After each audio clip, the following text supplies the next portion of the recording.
In my last video, I covered ProTube's ProVolver haptic gunstock. Today we're looking at ProTube's ForceTube, and at the end I'll show you how those two devices can work together for the ultimate VR shooting setup. I've included timestamps in the description so you can jump around to whatever parts are most relevant to you. Before we dive in, I need to emphasize something really important. Make sure to check the supported games list before buying either the ProVolver or the ForceTube. The ProVolver works well across multiple games, but due to how much adjustment the ForceTube needs, in my opinion, it's best suited if you have one particular shooter game in mind that you would really like to use this with. You'll want to make sure that your favorite games are actually compatible before making the investment. Both of the ProVolver and the ForceTube are SDK based, meaning that either the developers need to add the SDK for it to work in their game, or that there's a mod out there for the game. And speaking of investment, these aren't cheap. The ForceTube runs at $387 with the sling included, while the ProVolver starts at $356 or $418 if you want the front end attachment, which I highly recommend. One nice thing about the ForceTube though, it's available for different controller types like Quest, 𝐂𝐿, and more. If you swap headsets, you can just buy different cups instead of a whole new ForceTube. With that in mind, let's show you how to set up the ForceTube and how to get it working with both Quest and SteamVR games. The ForceTube has some unique features that set it apart from the ProVolver. Get ready to become BFFs with the included Allen wrenches. There are several folding areas you can and will need to adjust. The controller cups, both left and right, attach magnetically and can be easily detached. If you need to move the position of the cups, you can loosen them with the Allen wrench and kind of wiggle them back and forth until they're in the spot that you want. There's also a butterfly knob that lets you angle the front cup closer or further from you. Setup is honestly a bit more finicky than the ProVolver. I found myself having to constantly adjust positions on a game-by-game basis. The haptic stock goes right against your shoulder, and while the magnetic cups make reloading easy, I did notice they sometimes swivel a bit too much on their own and took a bit of tinkering to make sure things were tight enough. Besides the magnetic cup attachments, another nice feature is the 3 sling attachment points, including one on the haptic device itself, something that I really appreciated. Unlike the ProVolver, you don't need to screw the controller into the cup. You can just slide them in and out with ease. I definitely noticed better stability with rifles using the ForceTube compared to the ProVolver or just using the controllers alone. Having that proper stock against your shoulder makes a big difference. However, you might find yourself adjusting the ForceTube between games, which can get really tedious. Now let's get into how to set this up with Quest games and my testing experience.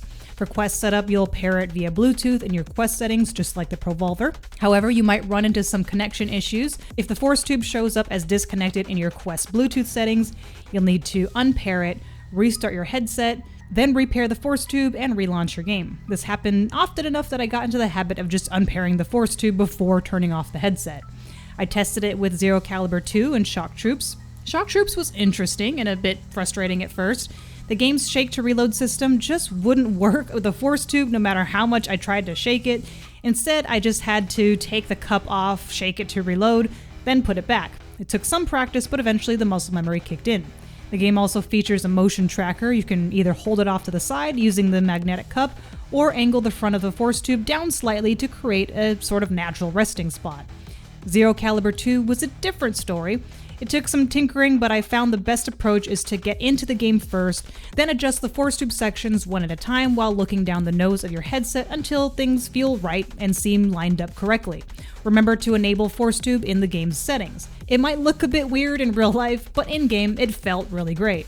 For SteamVR games, you'll need to use the included Bluetooth dongle. I actually ran into some Bluetooth issues here where the dongle kept showing up as driver error, but once I disabled my onboard Bluetooth and restarted my computer, everything worked fine. Quick reminder though, if you're using a Quest with Steam games, make sure to unpair the ForceTube from your Quest first if you used it that way previously.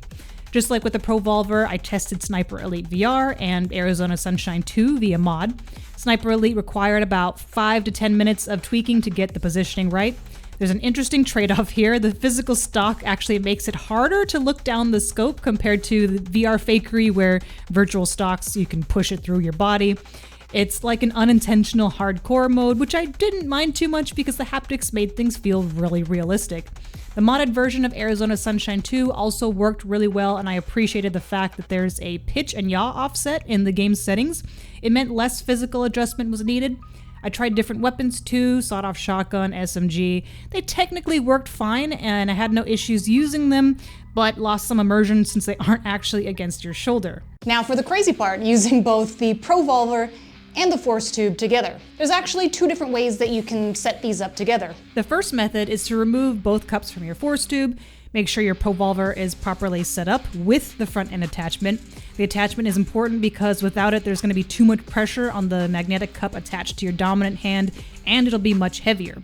Attach the ProVolver's dominant hand cup to the Forcetube's magnet, then be prepared to make adjustments once you're in the game. Alternatively, like I did here, you can actually completely remove the front section of the Forcetube for a lighter setup.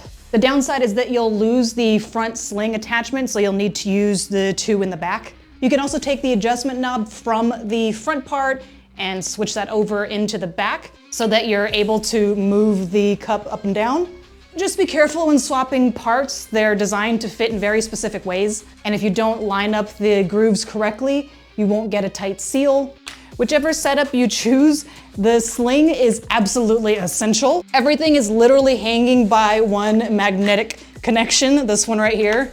So the sling is definitely a must-have unless you enjoy accidentally dropping the Forcetube. Also be prepared for some serious arm workouts. Using both devices together is pretty heavy, and in my 5'6" case, I actually need to stretch my arms out quite far, even though I've moved everything as close as I could. On Quest, connecting both devices was possible, but a bit quirky. After connecting one device, sometimes the other Bluetooth devices would just disappear off the menu. I found that switching to another settings tab and then back into the Bluetooth tab would just magically make them show up again. I tried shock troops again first, but that was short-lived. While shooting felt great, reloading was nearly impossible with both devices attached. The game's reload detection just didn't work well with the smooth nature of the ProVolver combined with the Forcetube. I ended up having to remove the ProVolver from the Forcetube stock just to reload, which kind of defeated the purpose. 𝐍𝐎𝐿2 was much better. The ProVolver actually helped by putting my hand at a more natural gripping point for the forend of the gun. While I didn't have it perfectly calibrated, it was still good enough for testing for this demo. Using the stock to steady my aim, especially when looking through scopes, felt incredibly satisfying. If I ever play 𝐍𝐿2 without the ProTube haptics now, I'm gonna be very sad. When setting this up for SteamVR, each device comes with its own Bluetooth dongle, so make sure that you use both if you want to use them together. I definitely recommend labeling your dongles somehow to avoid confusion as to which belongs to which device. It can also be a little annoying to connect since both devices are called Forcetube, but that's not the end of the world, I guess. For SteamVR games, I had varying levels of success. Sniper Elite VR was fantastic with both devices.